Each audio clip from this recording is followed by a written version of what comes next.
This video can't wait until tomorrow. I want to talk to you guys about something that's been on my mind and on the mind of many other people in my community over the past few weeks and months. This is an issue that's been going on for a long time, but it's gotten way worse since October 7th.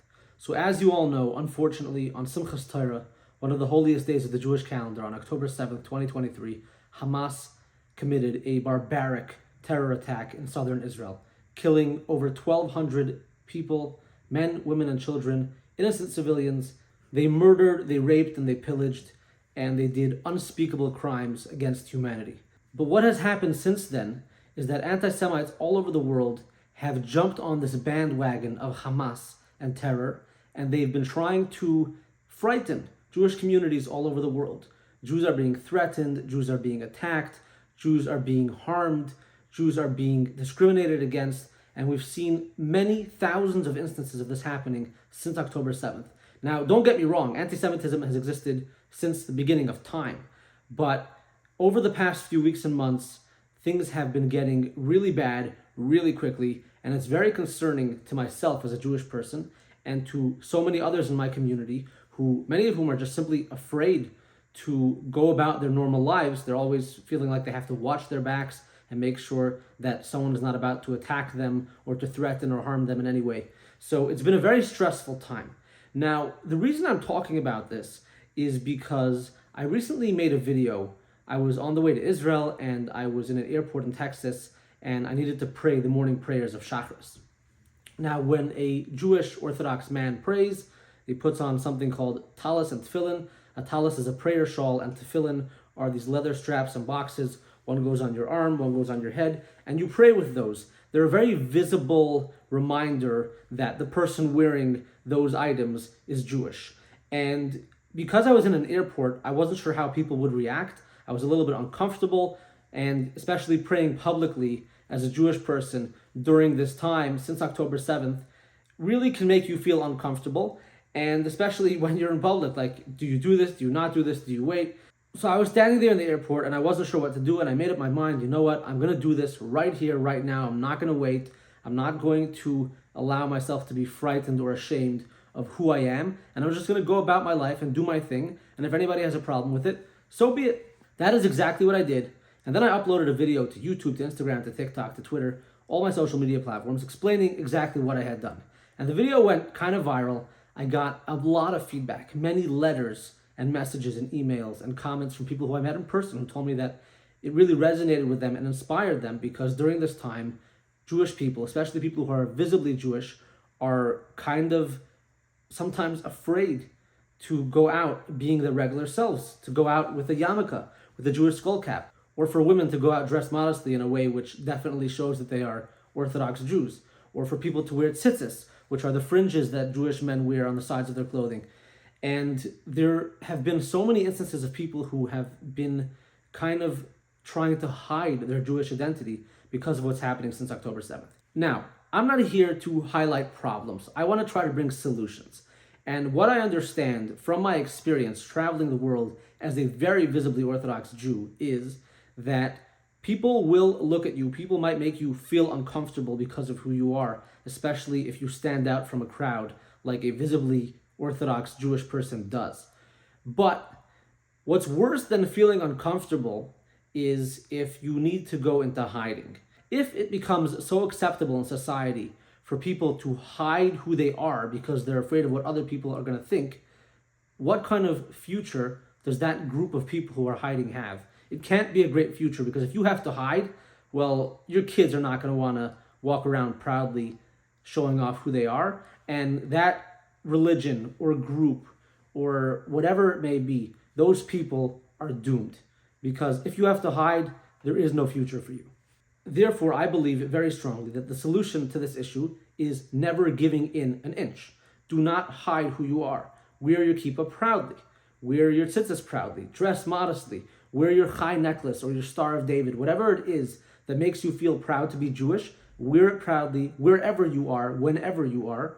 When you show the world that you are not intimidated, you're not afraid, and rather you're proud of who you are, well, quite possibly others will back down. But even if they don't back down, you can't back down, because if you back down, that is the end of your thing.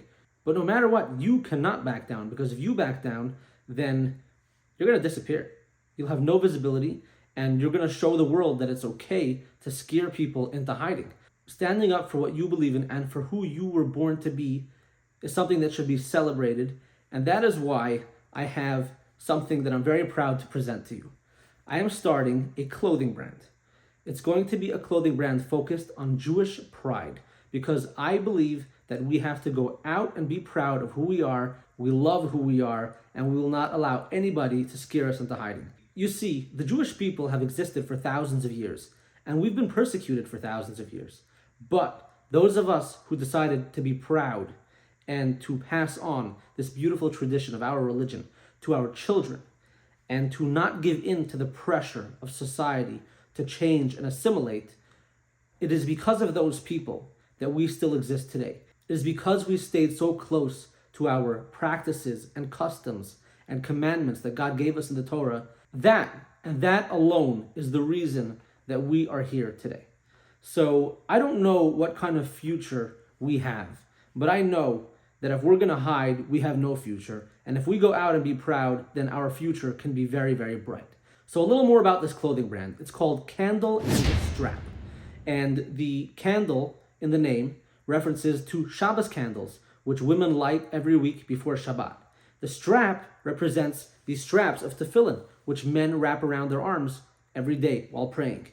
This clothing brand is a collaboration between myself and emerging Jewish artists. And one of the coolest things about this is that when you purchase something from this clothing brand, part of the profits go to me so that I can continue to make content that you guys enjoy. And part of the profits will go to these emerging artists who will be building their portfolios and their brands as well. Additionally, a portion of the proceeds will go to United Hatzalah, which is an amazing charity that saves lives in Israel and all around the world. It's run by Jewish people. They also work together with Muslims and Christians in unity. It's a beautiful thing to save lives whenever they can. To be honest, we planned to start this brand sometime in the future, not right now. But 2 days ago, I logged into social media and I saw that a member of the Polish parliament, in what was clearly a very anti-Semitic incident, took a fire extinguisher and extinguished the lights on a menorah which was burning inside the Polish parliament, which had just been lit by a local Polish rabbi. We also, by the way, created a really cool design which was inspired by that politician who was an anti-Semite who tried to extinguish the light of Hanukkah. Here's that design, and there are many other really cool designs which you can see on our website at candleandstrap.com. Then yesterday, once again on social media, I saw that in Oakland, California, somebody had taken a menorah which had been lit the previous night and thrown it into the bay. Then earlier today, I saw that menorahs in the United Kingdom had also been vandalized, and this is happening all over the world. Anti-Semites are having a field day with our holidays and with our traditions, and all we're trying to do is live our lives in peace and quiet, but there are people who hate us, who want to ruin that for us, and we cannot allow them to win.